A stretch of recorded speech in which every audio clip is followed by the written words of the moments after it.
ఈ అక్కుపక్షి మంత్రి కుప్పుస్వామి గారి చెంచా కదా. వీడెలా మంత్రి హంసవల్లితో? ఇతని పేరు కన్నయ్య. ఇతని పువ్వు అని అందరూ పిలుస్తూ ఉంటారు. హంసవల్లి మంత్రి అవడానికి ముందు వీడి చేతుల్లోనే ఉండేది. ఆవిడ మంత్రి అవడానికి ముఖ్య కారణమే ఇతను. మంత్రి అయ్యాక ఆవిడ ఇతన్ని లెక్క చేయలేదు. చాలాసార్లు డబ్బడిగా ఆవిడ ఇబ్బంది పెట్టాడు. ఈ విషయంలో వాళ్ళకు తరచూ గొడవలు జరిగేవని పక్కింటి వాళ్ళు చెప్పారు. వీడేరా హంతకుడు? ఎలా చెప్పగలరు సార్?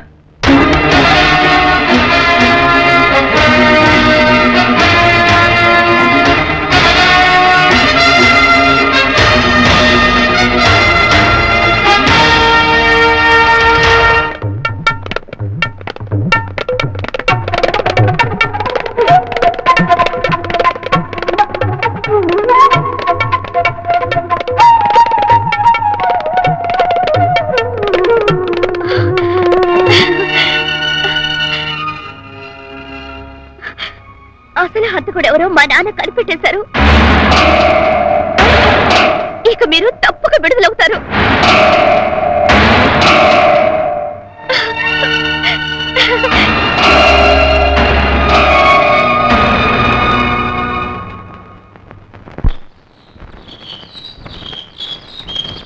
అన్నా, మీరు ఈ మధ్య అసెంబ్లీకి రావడం లేదని తప్పుగా అనుకుంటున్నారు. ఎరా, అసెంబ్లీ క్యాంటీన్ లో ఇంత ముందులాగా మసాలా కరకరమని చేస్తున్నారా? మెత్తగా చేస్తున్నారు. అట్టయితే అక్కడ పోయి ఏం చేస్తామో? పోయి గుర్రానికి గడ్డి అంటే పాలిటిక్స్ మాట్లాడతావేంది? పోరా, అక్కడ అపోజిషన్ వాళ్ళు కోడిగుడ్డు గీకలు బిగుతారు. నువ్వు సమాధానం చెప్పేదే. గురు నన్ను కోర్టులో హాజరవ్వమని శాస్త్రి నోటీస్ పంపించాడు.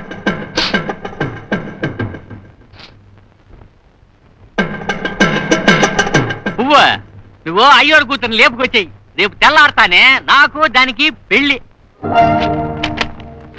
ఏంటి గురు, ఊరికంబానికి వేలాడకుండా తప్పించే ఏర్పాట్లు నువ్వు చేస్తావనుకుంటే ఆ అమ్మాయి మెళ్ళలో తాళి వేలాడేందుకు నన్నే ఏర్పాట్లు చేయమంటున్నావే? ఉత్త పిచ్చిన ఎలా ఉండవే? నువ్వు మంచి పవర్ఫుల్ అయినోడు ఎవడు? నాకు తెలిసినంత వరకు మంత్రి. అది దేశానికయ్యా, ఇంటికే. ఇంట్లో నాకు ఇల్లు ఏడిస్తే కదా. నన్ను అడుగు, నేను చెప్తా. అందరికంటే పవర్ఫుల్ అయినోడు ఇంటల్లుడు. ఇండియాలోనే ఇంటల్లుడికి భయపడిన మా ఉండాడా అని. అట్లాంటప్పుడు మంత్రి ఇంటల్లుడు అయితే? అయ్యయ్యో, బలవంతం చేసి తాళి కడితే శాస్త్రి ఊరికే వదిలిపెట్టడు గురు. వదలేకేం చేస్తాడు? ఎరా, తాళి కట్టిన తర్వాత అయ్యోరు గొడవెట్ట చేస్తాడు అంట. అత్యంత లేచి ఇవ్వలే. ఇండియాలోనే పువ్వు తాళి అంటే అంత మర్యాద. రేపు ఈ అయ్యోరు రోడ్ రోలర్ డ్రైవరు కోర్టుకు పోతారు కదా.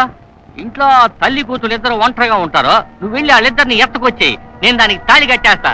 నేను దానికి తాళి కట్టానే అనుకో.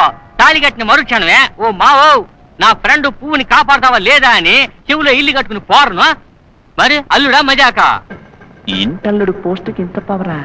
ఈ గాడిద శాస్త్రికి ఇంటల్లుడై మనల్ని కాపాడే కంటే మనమే స్ట్రైట్ గా ఇంటల్లుడైతే ఆ తర్వాత మామగారిని వీధిన పడేసి మనం మహారాజులా వెలిగిపోవచ్చు. ఎలాగో ఎత్తుకొచ్చి బలవంతం చేసి పెళ్లి చేసుకోవాలి. అది ఈ గాడిద చేసుకుంటే ఏంటి, నే చేసుకుంటే ఏంటి? పెళ్ళైన ఎంబటే కొత్త పెళ్ళంతో విదేశాలకు హాని మునిగిపోక ఈ యదవని కాపాడితే ఎవడు కూర్చుంటాడు? వీడికి ఉరి శిక్ష పడాల్సిందే. పడితేనే దేశానికి పేడా పోవాలి. ఏదరా నవ్వా? నువ్వెందుకు నవ్వావు గురు? నేను ఒకటి అనుకుంటే నవ్వుకున్నా. నేను ఒకటి అనుకుని నవ్వాను గురు. నవ్వుకో.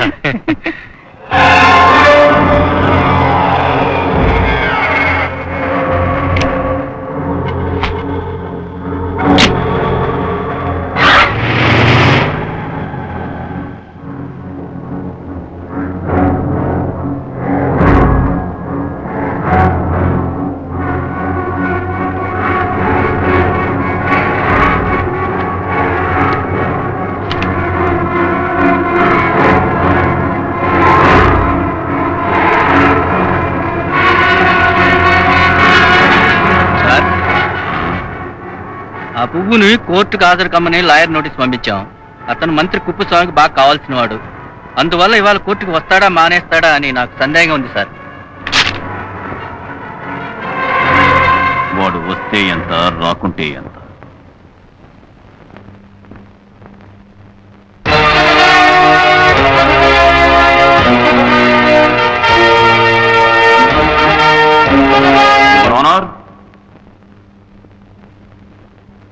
గడిచిన 30 ఏళ్లుగా నేను ఎన్నో కేసులకు హాజరయ్యాను. అన్నిట్లోనూ గెలిచాను. ఓటమన్నది నా హిస్టరీలోనే లేనే లేదు. నా దగ్గరకు వచ్చే క్లయింట్ మంచివాడా చెడ్డవాడా, తప్పు చేశాడా లేదా, అది నేనెన్నడూ పట్టించుకోలేదు. ఏమంటే నా యొక్క తెలివిని నమ్మి నా దగ్గరకు వస్తున్నారు, నేను అడిగే ఫీజు ఇస్తున్నారు. అప్పుడు వాళ్ళకు నేను ద్రోహం చెయ్యకుండా సిన్సియర్ గా వాదించి వాళ్ళని కాపాడాలా వద్దా?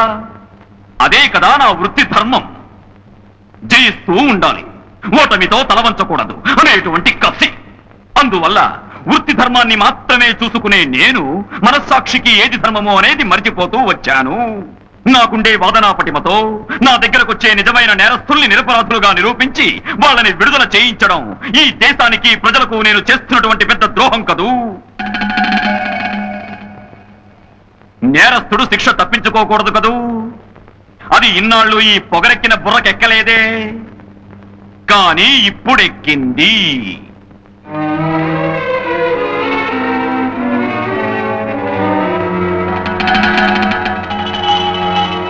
మొదటిసారి హైకోర్టులో ప్రశంసలు అందుకుని పేరు తెచ్చుకునేందుకు బదులుగా సమాజంలో మంచి మనిషి అనే పేరు తెచ్చుకోవాలని నిర్ణయించుకున్నా.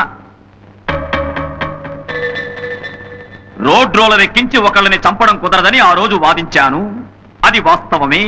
కానీ ఎవరైనా ఒకరో ఇద్దరో మనుష్యులు హత్య చేయబడ్డ హంసవల్లి కాళ్లను చేతుల్ని పట్టుకుని బలవంతంగా నేలపై పడుకోబెడితే ఈజీగా రోడ్ రోలర్ ఎక్కించి చంపొచ్చు కదూ.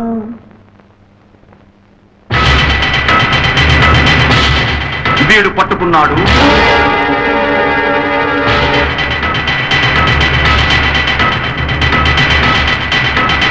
వీడెక్కించాడు.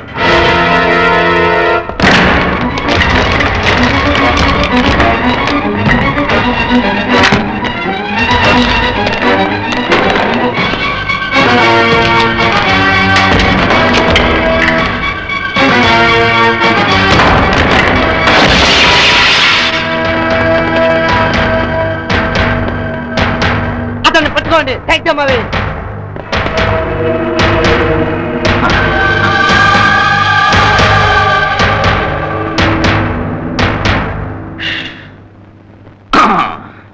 యువరానా, ఎడిసన్ ఒక ముక్కోపధారి.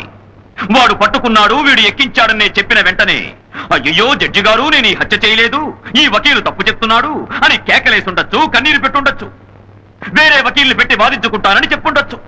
కానీ అవేమీ చెయ్యకుండా నేను అంగవైకల్యం గలవాడిననే జాలి కూడా పడకుండా జడ్జి ముందే, పోలీసుల ముందే, పబ్లిక్ ముందే నిజం చెప్పిన నన్నే మూర్ఖత్వంతో హత్య చేయాలని ప్రయత్నించాడు. ఇతనొక ఉన్మాదస్తుడు అనడానికి ఇంతకంటే ఇంకేం ఉదాహరణ కావాలంటారు? ఎడిసన్కి, అతని మిత్రుడు మణికి చనిపోయిన మంత్రి హంసవల్లితో ఎంతో కాలం నుంచి గొడవలున్నాయని అందరికీ బాగా తెలుసు. మంత్రిని హత్య చేసిన వాడే తప్పించుకుంటే అప్పుడు ఈ దేశంలో హంతకుల్ని హత్య చేసి వదిలేసినట్టే. అందుకే మంత్రి హంసవల్లిని హత్య చేసిన నేరానికి గాను ఎడిసన్కు ఉరి శిక్షను, ఆ హత్యకు సాయం చేసినందుకు అతని మిత్రుడు మణికి యావజ్జీవ శిక్షను విధిస్తూ తీర్పివ్వమని గౌరవనీయులైన కోర్టు వారిని సవినయంగా కోరుతున్నాను.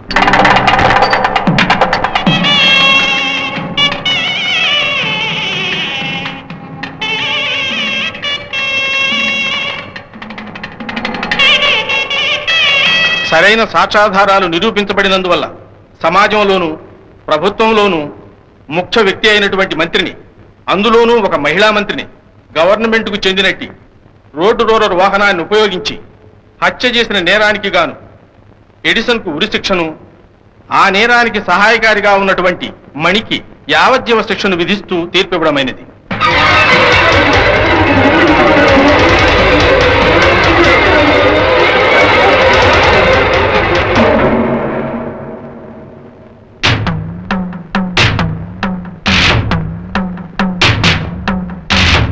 లవ్,